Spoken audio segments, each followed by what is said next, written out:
Mes chers collègues, dans le cadre de cette série de vidéos sur la pathologie du lipœdème, la 12e, je voudrais aujourd'hui revenir sur une confusion qui est souvent réalisée entre les lipoaspirations dans un cadre purement esthétique et les lipoaspirations qui sont réalisées dans le cadre de la pathologie du lipœdème.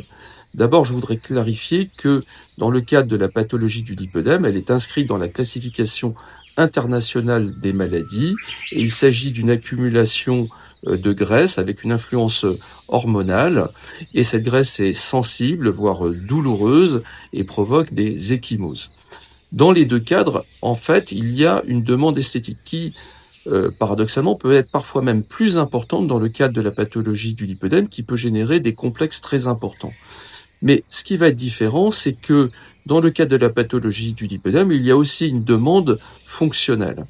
Et donc, dans un cas, on va réaliser des lipoaspirations qui vont s'intéresser à des accumulations localisées, que l'on appelle des lipoméries, que l'on va traiter avec des effets, par exemple avec la lipo-HD. Et dans le cadre de la pathologie du lipœdème, on va réaliser des lipoaspirations circulaires. Et comme ces lipoaspirations sont très importantes, on va devoir gérer donc l'anémie. Donc, on va avoir des techniques particulières pour pouvoir gérer cette anémie, qu'elle ne soit pas trop importante. Et également, ce qui va être particulier, c'est qu'il va y avoir des techniques d'épargne lymphatique.